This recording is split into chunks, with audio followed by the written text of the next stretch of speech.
Welcome to part 4 of Star Wars Battlefront 2. And tonight is gonna be a jailbreak.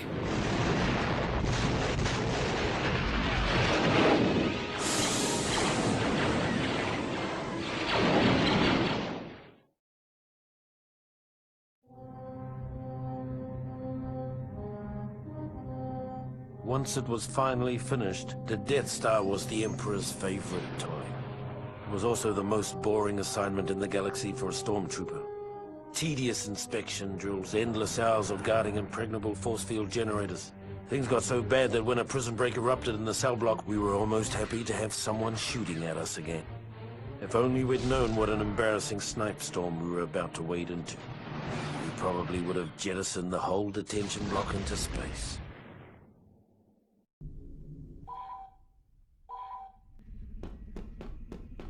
Attention Hangar 84G. There is a prison riot in progress. A contingent of the 501st is inbound from an exterior inspection. Join up with the squad mates in the hangar and quell this riot. Rebel forces are converging on Hangar 84G. We cannot allow any of them to escape. Defend the hangar. The Death Star is going to be the campaign's first introduction of the Galactic Alliance. You're going to see more organized guerrilla soldiers and a bunch more Wookiees. A whole bunch of Wookiee warriors just out for vengeance. Let's start with a breakdown of the Alliance as a whole. The Rebel soldier is just like the Stormtrooper and the Clone Trooper. Nothing too special about the Rebel soldiers, they're just the riflemen of the Rebel Alliance. I will say that they're probably the most balanced riflemen too. Their shots are pretty powerful and they don't suffer as much recoil compared to the Stormtrooper. So even after a large volley of shots, the Rebel soldiers are still accurate. Rebel Vanguards, they're situational. As well as all the other heavy troopers. I just use those guys for AT-ATs whenever they're afoot. Rebel Marksmen, yeah. Even though on the Death Star and I believe Camino and Tantive 4, the Rebel Marksman's actually a dude, not a woman. Oh, well, Rebel Marksman's pretty good. They're snipers. I don't think that they're better or worse than the Scout Trooper. They're pretty much on equal footing. Rebel Smuggler, pretty much like any other engineer class, they're not that much different between each other. But as I say that, we reach the special classes. This is where the fun begins. The Bothan Spy. Many Bothans died to bring us this information. The Bothan Spies are a pretty interesting class. For one thing, they can turn invisible. Oh hey, that's who was driving that LAAT in the last part. It was a freaking Bothan Spy. Oh, wait, I said invisibility, not imperviousness. So maybe it was Danny Phantom behind the wheel. But anyway, the Bothan Spy's weapons are the Incinerator and the Invisibility. That's their second slot for primary weapons. Bothans are pretty weak, which is probably why they died by the billions in Return of the Jedi. But if you get the drop on the enemy with your Invisibility and your Incinerator, you can pretty much kill a group of enemies in one hit. As long as the AI doesn't know that you're invisible, because for some reason they can still spot you even though the Bothan Spy is cloaked. And it's not the type of invisibility where there's still a rift in space and you could sort of see something. Bothan Spies are completely invisible. And the enemies can still see that somehow? Oh well, dumb enemy programming is dumb. Wookiee Warriors! Oh boy. Oh boy! Now, Wookiees have the most health out of any non-hero type of class in this game. They can take a lot of punishment and dish out the same punishment too, because they got their bowcaster. One of the rebels managed to get his hands on the plans for this battle station. We cannot allow those plans to leave this outpost. Dispatch the rebel carrying the plans and return them to our forces. Wookiees not only have their powerful fuck-off crossbows, but they also have grenade launchers. It takes more skill to aim the grenade launcher, and if you charge the grenade launcher up, it won't explode on impact. So it's definitely a deadly weapon in a skilled player's hands. The Wookiees also have time bombs, or is it time bombs? They definitely have a recon droid which they could scout the battlefield with. Let me look at the manual. I actually do have the manual on standby. Somewhere. And you know this is a game I bought like 4 different times because it's freaking Battlefront 2. I had the original version from 2005 on the PS2. The Steam version was like $2 on sale, so of course I got it. And here we are with the PS4 version, which is kind of jank, but it's still Battlefront 2. What the hell are you doing? Somebody's got to save our skins. Okay, I'm not going to quote the whole movie. Get in there!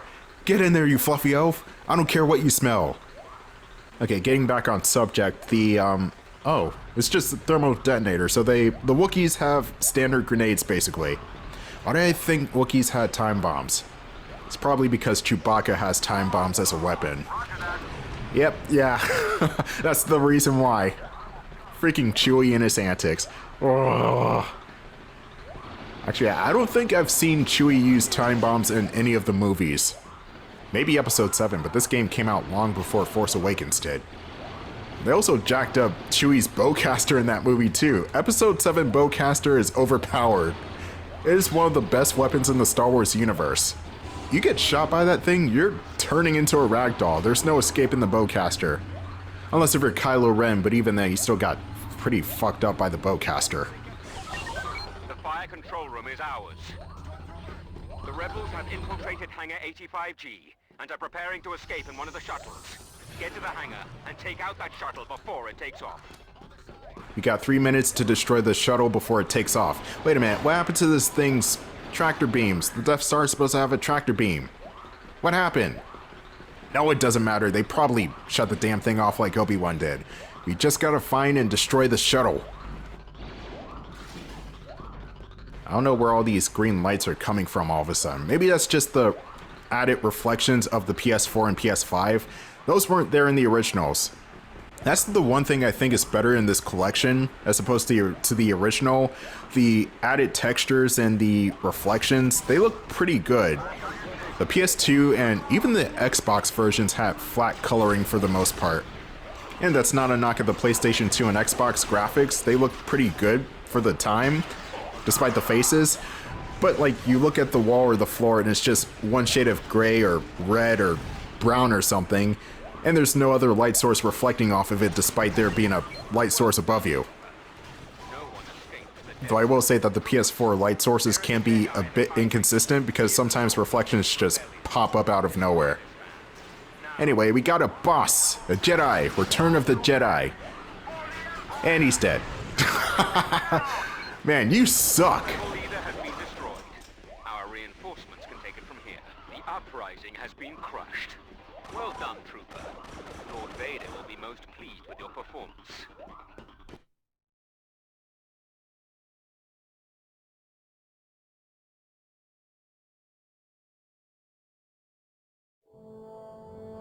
After the embarrassment of the prison break, Lord Vader removed us from our comfortable belay and began dragging the 501st across the galaxy in a dangerous hunt for the now missing Death Star plans. Ironically, our punishment eventually proved to be our salvation. The poor souls who took our place in the detention area were completely wiped out when the Death Star was destroyed.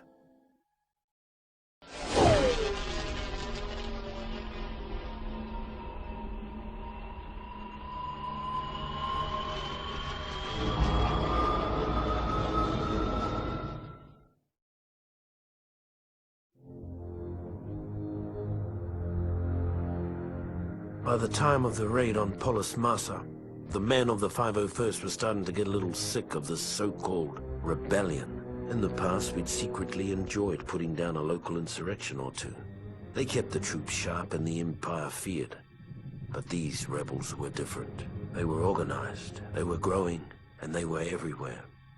The raid on Polis Massa was a perfect example of how things were starting to fall apart. We were supposed to go in, wipe out a small band of rebels, and recover some stolen Imperial plans on an encrypted holodisk.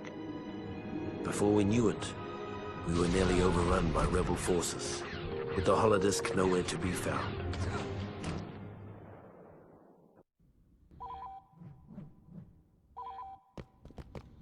All right, men, Lord Vader wants this raid done by the book. Our first objective is the comm center, just beyond this hangar. Here's a totally unique map to Battlefront 2. It's Polis Massa. Bothan!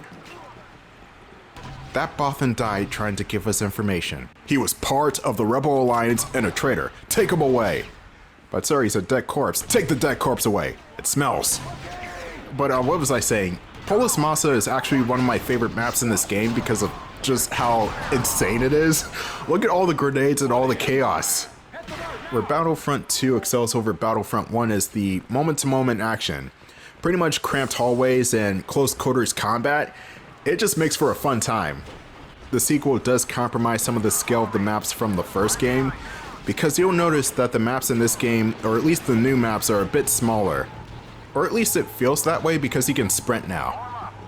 Battlefront 1, the original, definitely encourages more snipers and vehicles on the map. And it also had the aerial assault vehicles like the X-Wing too. So it would have been interesting to see what an eventual Battlefront 3 would have brought to the table if it wasn't cancelled at the last minute.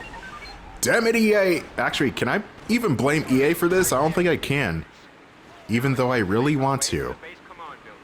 But judging by leaked gameplay footage as well as Renegade and Elite Squadron on the PSP and DS, I think BF3 would have been great.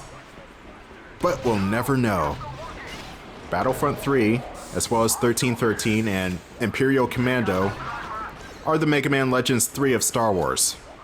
If you don't know what I'm talking about with Mega Man Legends 3, then good, you're not a Capcom fan. You'll be sorely disappointed. Oh well, I'll just take Call of Duty 500 with jetpacks in the future with aliens and booze. Why they keep making those games? Stop it! It's not even that those games keep getting made because you gotta have money, but every year?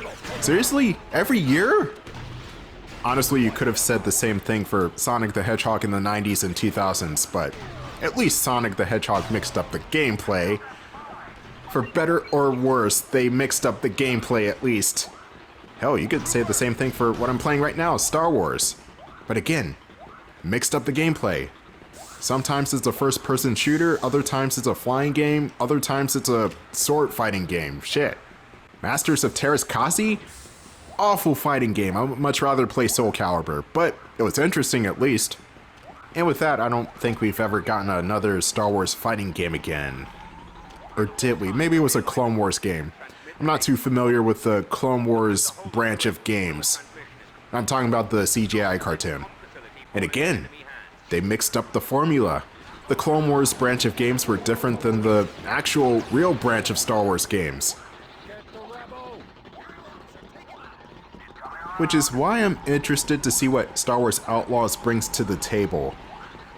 Because yes, it is Ubisoft and people are kind of sketchy about that. But again, it's something different at least. It's not EA this time. The main character is a bounty hunter, which is something new, or at least refreshing since we haven't gotten that since Shadows of the Empire, maybe?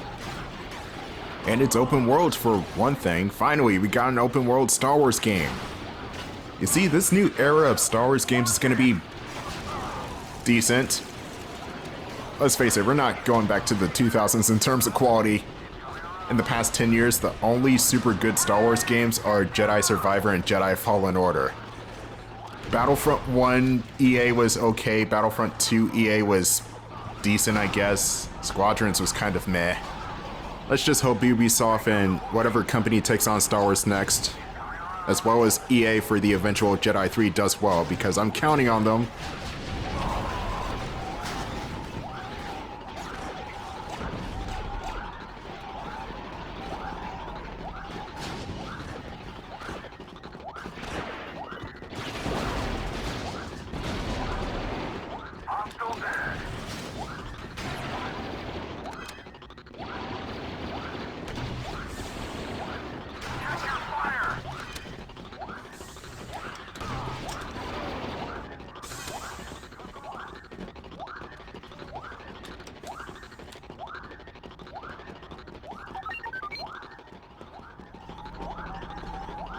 Within the caverns of this complex, the rebels have a data bank that holds Imperial encryption codes that can be used to eavesdrop on our ship-to-ship communications. Make your way to the caverns and destroy the data bank. We defended that terminal, now we just need to destroy the database on the other side of base. This requires going behind enemy lines. This might be difficult because of the sudden increase of Wookiee warriors. Aim for the head, they go down in 3 hits with headshots. These are not ragdoll physics, but they're still funny physics nonetheless. Republic Commando on the Xbox, which I believe actually came out a year before this, or maybe even the same year but earlier, that game did have ragdoll physics. And then there was the craziness that was 2008's Force Unleashed. They even advertised the physics on the back of the box. Or at least there was this one statement saying lifelike reactions in physics or something, and each playthrough will be different from the last. And then above that statement, which is probably what I remember the most, is Starkiller throwing a stormtrooper through a glass pane, which looks kind of painful. I'm surprised they showed that on the back of the box. Anyway, let's destroy the databank. This thing will go down with 3 simple grenade blasts.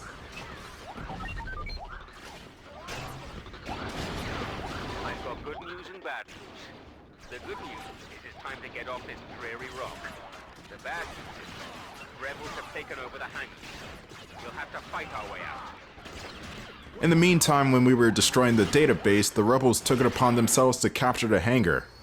I'm not sure how my comrades can afford to let that happen, and I am deeply, deeply disappointed in them.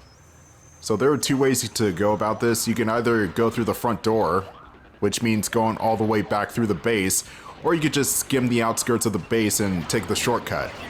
Just note that the outskirts of the base is completely exposed to the vacuum of space. So if you get caught out there without a droid, or you're not a droid and you're not in a tank, you're going to die quickly. The same goes for Storm and Clone Trooper helmets because they don't protect against vacuums. Which may or may not be true to the lore, or at least not completely, because there are some Stormtrooper variants that could survive in space. The Imperial pilots are one example, because the TIE fighters, pieces of crap, they're not pressurized, so they need their suits and helmets made a certain way.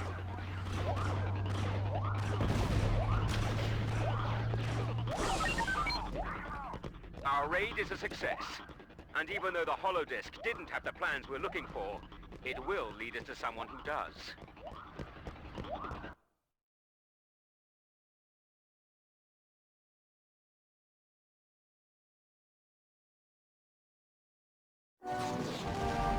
Even though the Polis Massa raid was only a partial success, we finally had a lead on the whereabouts of the Death Star plans, which suited the 501st just fine.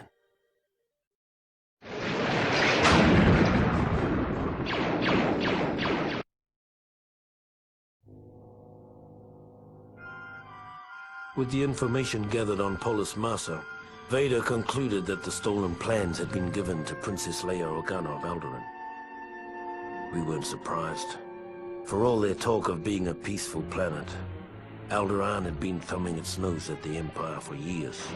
After a brief and pointless battle, we boarded the ship, the Tantive 4, over Tatooine, began looking for the plans, and waited for Lord Vader's arrival. And showtime. We're back to the movie continuity, and things are about to get intense. Vader has tracked the stolen Imperial plans to Ambassador Organa. Retrieve the plans and bring the ambassador to Lord Vader. Oh, that was exactly like the first movie. There were just explosions everywhere. Don't remember the random Dark Trooper, though. Maybe he was in some other part of the ship. Anyway, the Tantive 4 is another fun map and a pretty cool mission at that. This is an even tighter location compared to Polis Massa. Pretty much everything here is a small hallway. And I'm not sure if the campaign disallows Wookiees and Bothans on this map because it's trying to follow Episode 4. But we shall see, we're still pretty early into the mission. Hell, for what I'm seeing so far, it's just the Rebel Soldier, Vanguard, and Sniper, but they're in Generation 1 Rebel gear. It's basically the same stuff they wore in A New Hope and Rogue One.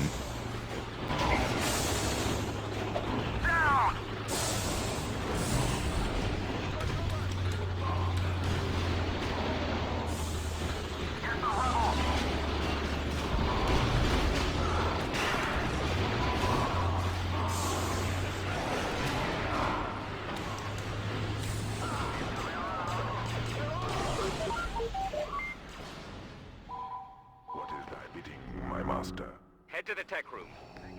Here he is. We got Big Bad Vader. Darth Vader in this game is pretty weird to control. He does have his signature walk, which is slow, but he does sprint. You want to know the problem with the sprint? It's too damn fast! He goes from 0 to 600 in 2 seconds, and it's immediately hard to control. Darth Vader does, however, float, which fixes that problem, if by a little bit. He and Sidious share the same power where they can float in the air instead of double and triple jump, like most other Jedi. As for his Force powers, he does carry on the same Anakin Skywalker moveset, so he's got the Force Choke as well as the Saber Throw. And his combos are pretty good for the most part. There's no needless flashiness like Yoda with all of his spinning. It's just strike, strike, strike, strike, strike, strike. That's it. That's Darth Vader. Pretty basic, but it gets the job done. I just wish Vader would move more consistently. That will push him up to A tier, but at the moment, he's not that great. Disable the turbine to clear our way to the terminal. That power turbine does kill you in one hit if you touch the electricity, so be sure to destroy the console. Take the access code to the tech room terminal. Yep, Vader is taking orders. Which was a thing in episode 4. He took orders from a couple of different officers. It wasn't just Tarkin. He did at least respectfully disagree with one of the officers from the beginning of the movie. I forgot that dude's name. You know the one, he was like, she'll die before she'll tell you anything. That dude, what was his damn name? That guy probably doesn't even matter. The only people that matter are Tarkin and that guy that got choked in the boardroom, whatever his name was. I think it was like Admiral Modi or something. Anyway, where's the princess? Oh, there she is. Gotta be careful with the princess. If you're not Darth Vader, that is. She has a sporting blaster. Well done, gentlemen.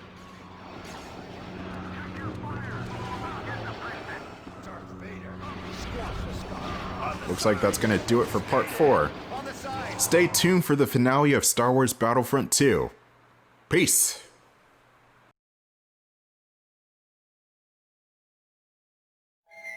After Lord Vader took custody of Princess Leia, we all figured it was just a matter of time before she coughed up the plans.